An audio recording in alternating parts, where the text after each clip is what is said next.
Welcome to back my channel. और आज हम एक और वीडियो लेके आए फ़िलिस्तीन वर्सेस इज़राइल। और इज़राइल का तो आपको तो पता है जो वो लोग फ़िलिस्तीनियों को कैसे कैसे मार मार के भगा दिया है। अब छोटा सा जो फ़िलिस्तीन जो देश इज़राइल जो देश था जो पूरा फ़िलिस्तीन को कब्जा कर लिया और उन लोगों को भगा दिया है और अपना देश बड़ा कर लिया है। और अभी तो दोनों ने लड़ रहे मर रहे जो अपने देश के लिए और अपना धर्म को बचाने के लिए। और इस वीडियो में आपको पूरा एक्सप्लेनेशन मिल जाएगा, आप पूरा वीडियो देखिएगा। फिर आप भी बताइए आपका क्या राय है कमेंट सेक्शन में।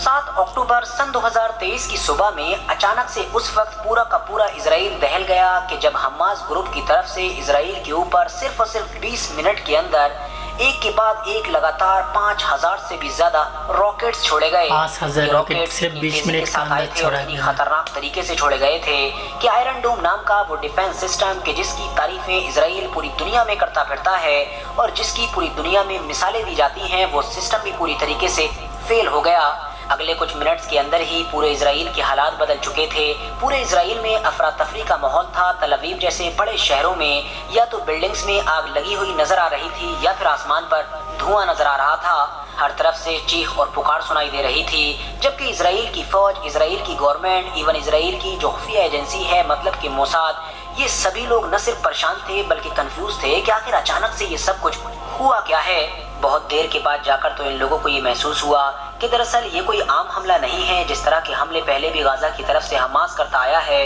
बल्कि ये तो एक बड़ा ऑपरेशन है। बल्कि आसान शब्दों में कहूँ तो ये एक जंग है कि जिसको पूरी प्लानिंग के साथ शुरू किया गया है। इसी अफरा तफरी के माहौल में और बहुत जल्दबाजी में आखिरकार अब इजराइल की गवर्नमेंट को भी ऑफिशियली वॉर का ऐलान करना पड़ा। उसने खुले तौर पर पूरी दुनिया के सामने कहा कि अब हम स्टेट ऑफ वॉर हैं। मगर इजराइल खुद भी जानता था कि अब शायद बहुत देर हो चुकी है, क्योंकि इस वक्त तक तो हमास के जो लड़ाके थे वो दरअसल इजराइल के अंदर आ चुके थे। इस बार ये कोई रॉकेट्स के जरिए से आम हमला नहीं किया गया था, बल्कि रॉकेट्स तो सिर्फ एक दिखावा थे, बल्कि पानी के जरिए से, लैंड के जरिए से, इवन आसमान के जरिए से भी हमास के लड़ाके बड़ी तेजी के साथ न सिर्फ इजराइल में उतर चुके थे, बल्कि जब तक इजराइल समझ पाता तब तक बहुत अंदर आकर अटैक करना भी शुरू कर चुके थे। जब इस जंग की खबरें पूरी दुनिया में वायरल होना शुरू हुई तो जितना ज्यादा शौक इससे इजराइल था उससे कहीं ज्यादा बाकी दुनिया थी, क्योंकि जाहिर है इजराइल और बाकी दुनिया यही मानती थी कि इजराइल और हमास की लड़ाई तो एक हाथी चींटी की लड़ाई होती है। इजराइल भी लंबे वक्त से यही सोचा करता था कि हमास गाजा के अंदर से चाहे कितने भी रॉकेट छोड़ता रहे मगर कभी भी हमारे अंदर आने की जुर्रत नहीं करेगा। मगर ऐसा पहली बार हो रहा था कि हमास न सिर्फ इजराइल के अंदर आया बल्कि उसने वो सब कुछ कर दिया कि जिसकी ना तो इजराइल ने और न ही दुनिया के बाकी ताकतवर देशों ने कभी कल्पना की थी। हमास ने इजराइल के खिलाफ अपने शुरू किए गए इस ऑपरेशन को तूफानुल अक्सा का नाम दिया।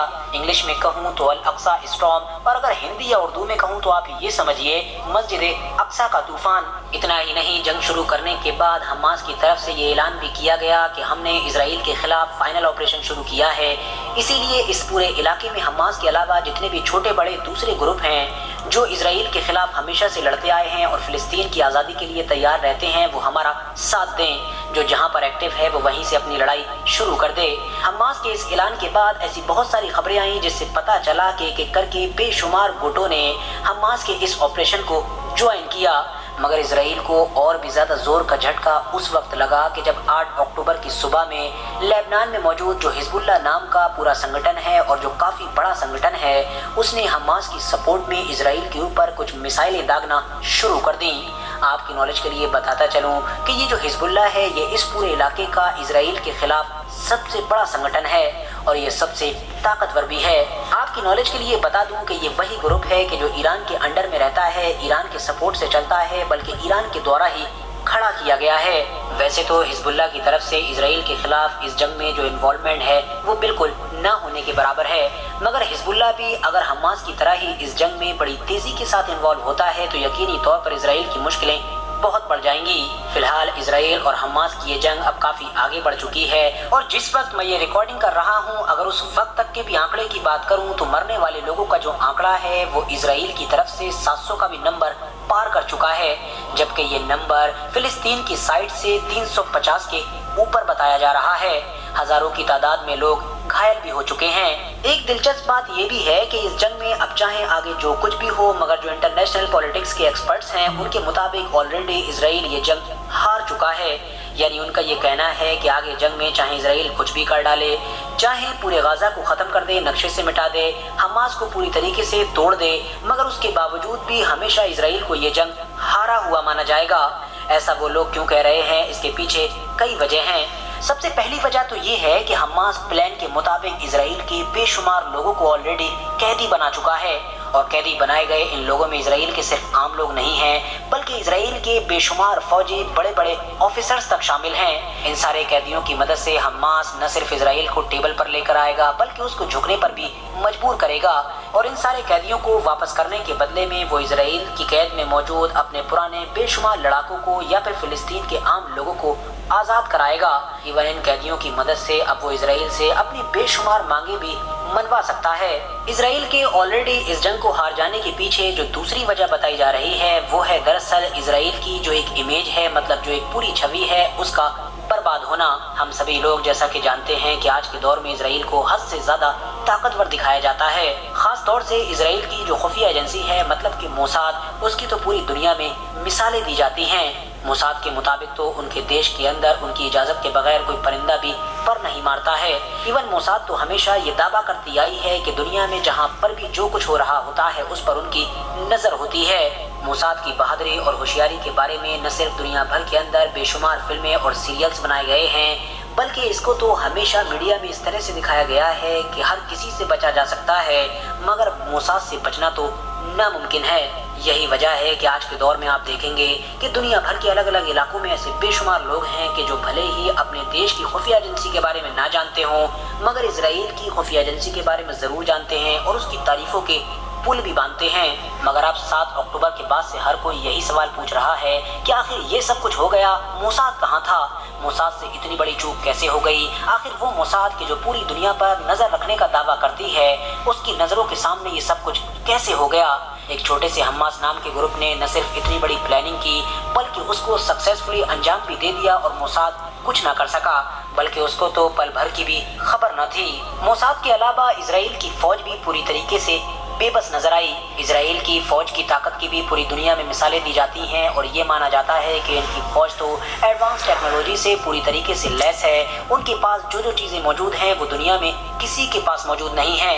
इनकी फौज तो हमेशा घर में घुसकर मारती है, मगर इस बार हमास की तरफ से जब अटैक हुआ तो इजराइल की ये फौज जब तक हरकत में आती तब तक तो हमास के जो लड़ाके थे वो ऑलरेडी इजराइल के काफ़ी अंदर मौजूद थे।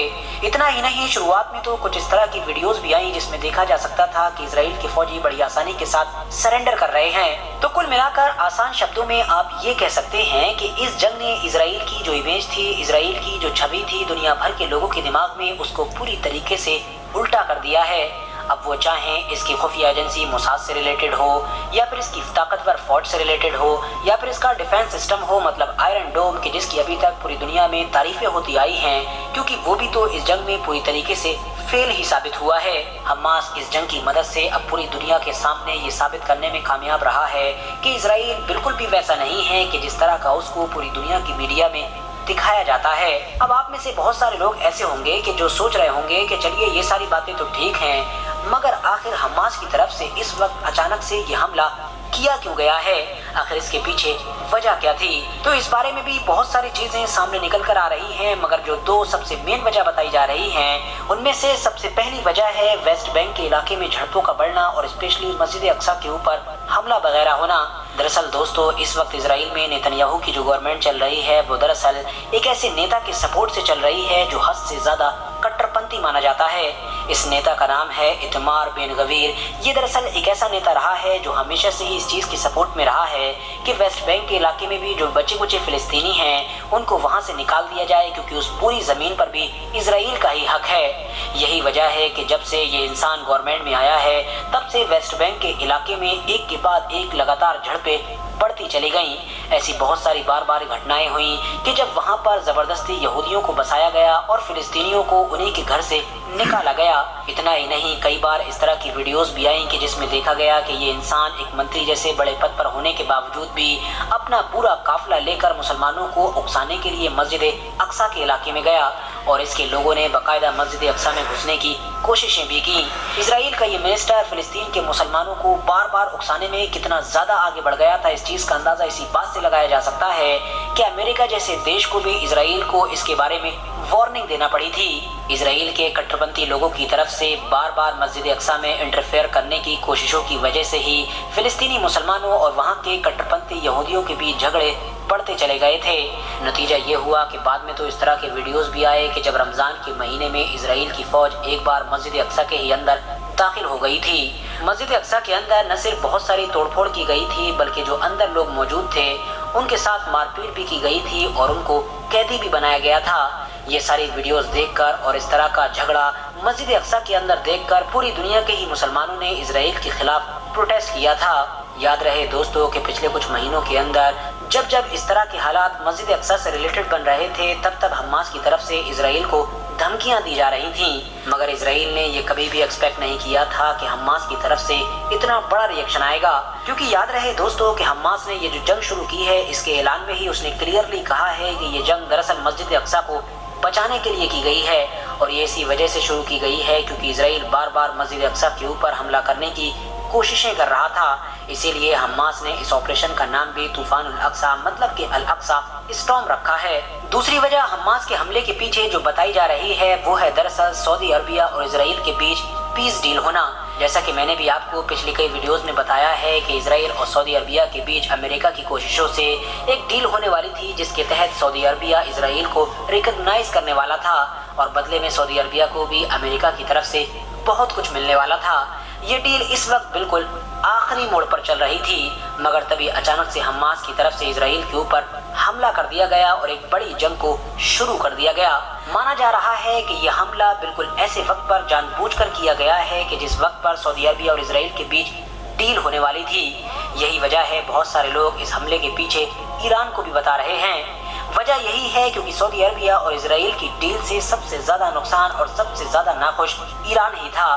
ساتھ ہی ساتھ ایران کے اوپر شک کرنے کی ایک اور وجہ یہ بھی ہے کیونکہ ہر کوئی جانتا ہے کہ حماس جیسا ایک چھوٹا سا گروہ وہ بھی باوجود اس کے کہ وہ غزہ جیسے ایک چھوٹے سے علاقے میں ہی رہتا ہے، وہ اتنا بڑا آپریشن اکیلے دم پر پلان کر ہی نہیں سکتا تھا، ہو نہ ہو کسی بڑی شکتی نے اس کا ساتھ ضرور دیا ہے۔